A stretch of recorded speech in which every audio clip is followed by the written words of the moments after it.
The Doll Prince. Written by Manoj Das. Narrated by Samir Ranjan Das. A king was in a forest with his 4 sons to hunt birds and beasts for sport. The king was a great shot. Arrows flew from his bow like streaks of lightning, and they never missed their mark. The eldest prince was equal to his father in marksmanship.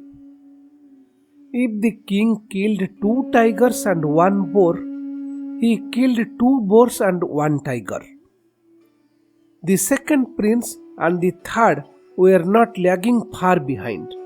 With great dexterity, they toppled one bird after another from the trees and felled deer after deer. But it was quite different with the 4th prince. He was most reluctant to shoot. If at all he shot, he missed the mark. His face recorded no glow of enthusiasm.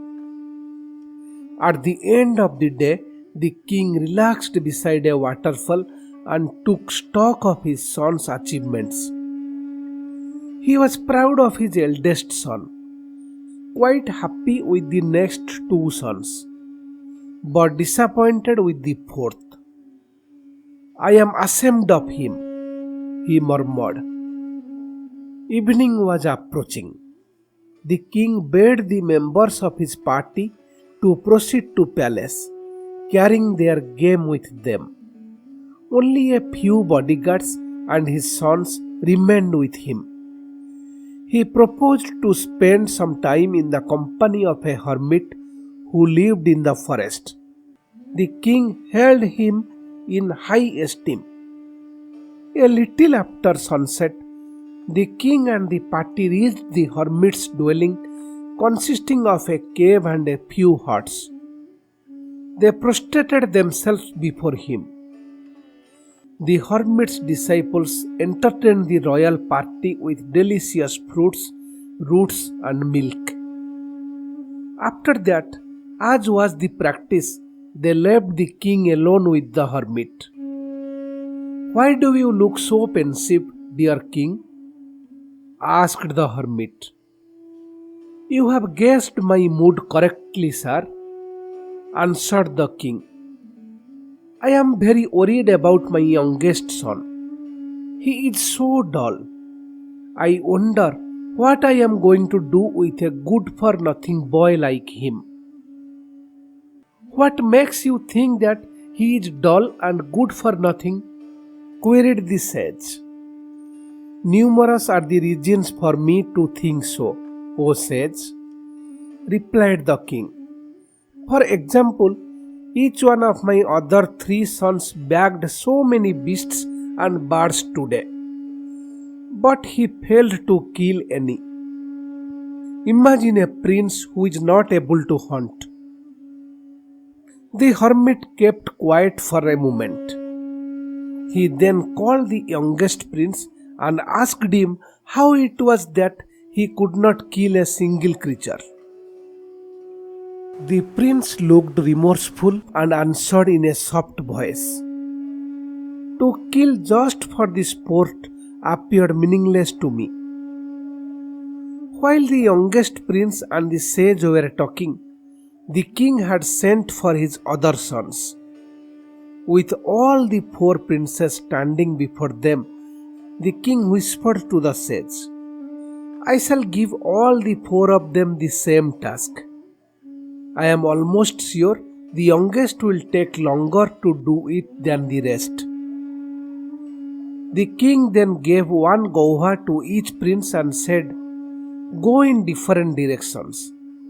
Eat the fruit when and where no one is observing you and come back to us." The princes dispersed. The eldest prince returned soon. Triumphantly, he said, "I went near the stream. No one was there. I finished eating the gauva."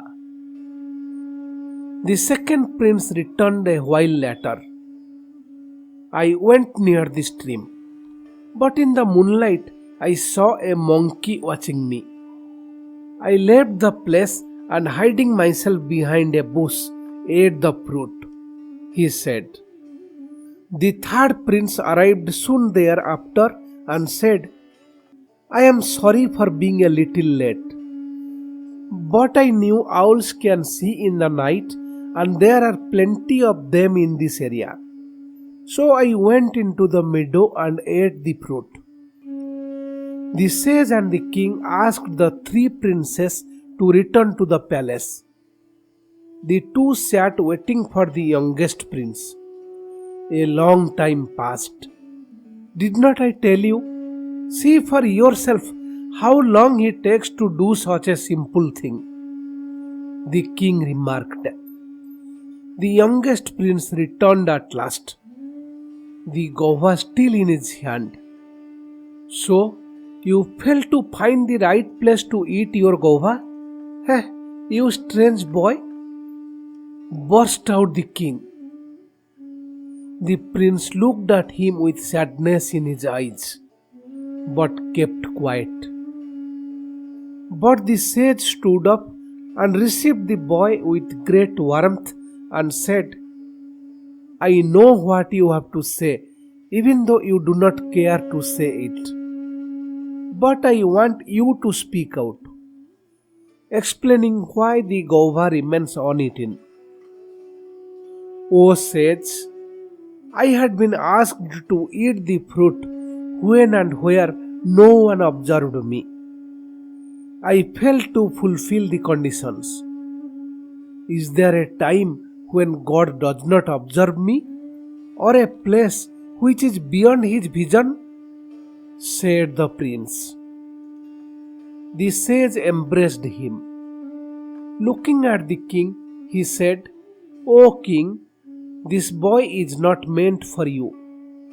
He is a great soul born in your family out of compassion for you. Leave him there. The king woke up to his error in judgment. He was eager to take back the prince, but the prince had realized his destiny. He did not budge. He remained with the hermit and became a yogi.